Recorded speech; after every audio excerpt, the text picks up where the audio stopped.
Hi everybody, Ian Bremmer here, and a quick take on the latest in the Middle East crisis, and things actually looking a little bit more stable today than they have over the past couple of weeks, and that is some very welcome news. The headlines, of course, that the Iranians have been hit by Israel, though no one is saying that Israel has admitted to doing it, in the town of Isfahan, clearly military targets.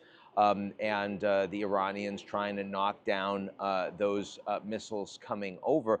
But this was a significantly more restrained attack than what the Israelis did to kick off this crisis, which was attack an Iranian government building in Damascus and target and assassinate a senior Iranian leader. That led to the Iranian response that we saw over the weekend, which was a significant and serious one, with a few hundred missiles and drones. And now we are in the de-escalatory portion of the cycle. The United States said very clearly to Israel, we're going to help defend you no matter what. We don't want any offensive strikes against Iran. Take the win.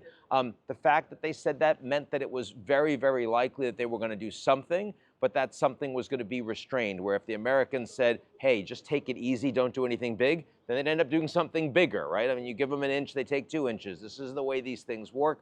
It was coordinated with the United States. The U.S. was not involved directly in the military strikes, but they knew it was coming. They had that cooperation and communication from Israel, which was important because the U.S. had to be in position in case the Iranians decided that they were going to strike real time in response to Israel. The Americans were going to help the Israelis defend themselves yet again. Now, the big question here is not, do the Iranians respond in a big way? They don't. They've already signaled that that's not the intention. You've seen them downplaying the nature of these strikes on Iranian state media. So this crisis, this proximate crisis between Israel and Iran, is now in the rearview mirror. But going forward, what's the likelihood that we can stabilize this war, which is now well beyond just a matter of Israel versus Hamas? One thing that makes me a little bit more positive is the fact that Bibi Netanyahu is himself in a little more secure position domestically. What do you mean makes you more positive? Does that mean he's going to last longer? Yes, but it also means he doesn't necessarily have to go ahead with massive strikes against Hamas in Rafah, killing lots of civilians, or eventually against Hezbollah, pushing them back so that almost 100,000 Israeli citizens can get back to the north. If he wanted to take a win and show that he now has, a historical legacy of leading Israel in defending against an unprecedented strike from Iran, with strong support from the Americans, from the Brits, from the Jordanians, from the Saudis, this is the opportunity that could create Saudi normalization with Israel. This is the opportunity that could create a peace deal that the Palestinians would have some form of governance over the West Bank and Gaza together. That's the opportunity that comes from this, precisely because Israel domestically now has a leader that doesn't have to look over his shoulder every moment. But the strong effort by Netanyahu, at least as of today, is to still go ahead with these Rafah strikes. You've got the battalions on the ground. You want to use them. You want to take out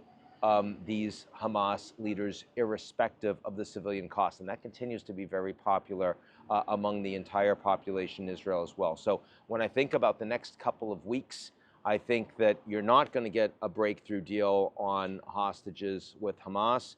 And that means that the fighting only stops if there's a broader agreement. And that broader agreement requires that the Israeli War Cabinet is willing to stand down and not continue their war on the ground in Gaza, and in return has a broader agreement with the Americans, with the Gulf states, and ultimately with a path forward for the Palestinians. Most people around the world would love to see that.